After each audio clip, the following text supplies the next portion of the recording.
الحمد لله رب العالمين الرحمن الرحيم مالك يوم الدين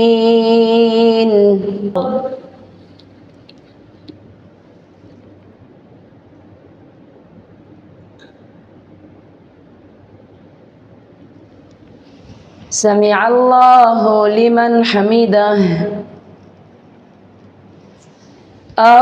الله أكبر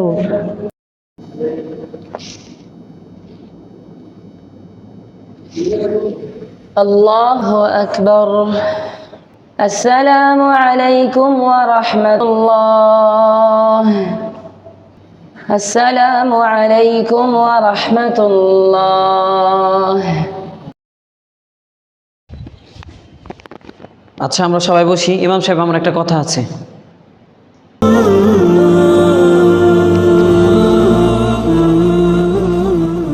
আমরা প্রত্যেকেই বসি, সেক্রেটারি সাহেব কিছু কথা বলবেন।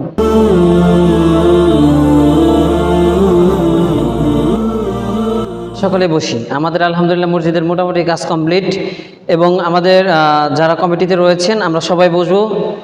আজকে আমরা একটু মিটিং করব যে আমরা আরও কীভাবে কী করা যায়, আমাদের মসজিদে এসি লাগাতে হবে এবং ইমাম সাহেবের বিষয়ে কিছু কথা আছে। আমরা সকলে বসি, আমরা সবাই আগে আগে বসি। সবাই, আমাদের সভাপতি সাহেব এবং কেশিয়ার সাহেব, আমরা আসি, আগে আসি। আমরা সবাই আগে আসি, আগে আগে বসি আমরা।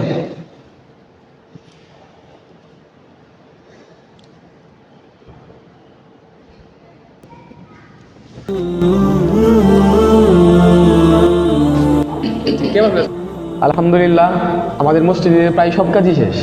টাইলস লাগানো শেষ, রং লাগানো শেষ, শুধুমাত্র আছে আমাদের এসি কাজটা। ওই কাজটা আমাদের করতে হবে। আচ্ছা কেশিয়ার সাহেব, আমাদের ফান্ডে মূলত কত টাকা রয়েছে? আলহামদুলিল্লাহ আমাদের ফান্ডে 10,20,080 টাকা আছে। তাহলে তো ভালোই হলো, এসির কাজ করে অনেক টাকা বেঁচে যাবে। আচ্ছা সভাপতি সাহেব, আমার একটা এখানে কথা আছে। আমরা বেশ কিছুদিন ধরে দেখতেছি আমাদের ইমাম সাহেব রয়েছেন, এর বেতন বাড়ানো হচ্ছে না। এই বেতনের বিষয়ে একটু কথা আছে আমার, তার বেতন বাড়ানোর বিষয়ে আপনি কি বলেন? এই রাখো রাখো, আমি যে কাজটা ধরছি আগে ওদের কাজটা করে তারপর সামনে বাবা যাবে। আপনি যখন বলেই দিয়েছেন যে আজকে মিটিংটা শেষ করি, এটা পরে বাবা যাই। ক্লাস মিটিং শেষ, আজকে পর্যন্ত আমরা সবাই উঠি। আচ্ছা ঠিক আছে।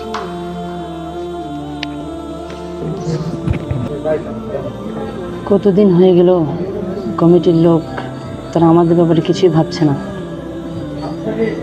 ওইদিকে দ্রব্যমূল্যের ঊর্ধ্বগতি, এইদিকে বেতনও খুব কম। কী যে করি, যাই একটু সেক্রেটারি সাহেবের সাথে কথা বলে আসি।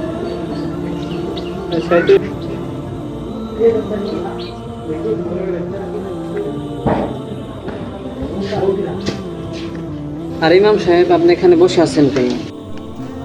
তো ইমাম সাহেব, আপনি এখানে এরকম ভাবে বসে আছেন, কোনো সমস্যা নেই? আসলে ভাইজান, অনেক দিন তো হয়ে গেল, তো আমাদের ব্যাপারে আর কি ভাবলেন? ইমাম সাহেব কি আর বলবো বলেন, কিছু মানুষের জন্য তো হয়ে উঠছে। যান, সামনের একটা মিটিং আছে, দেখি কি হয়। আপনি টেনশন করিয়েন না, সমস্যা নেই। সামনে একটা মিটিং আছে, দেখি কি। ইমাম সাহেব চলেন ভিতরে যান, আমাদের সময় হয়ে গেছে। এ নিয়ে মন খারাপ করিয়েন না। জি স্যার।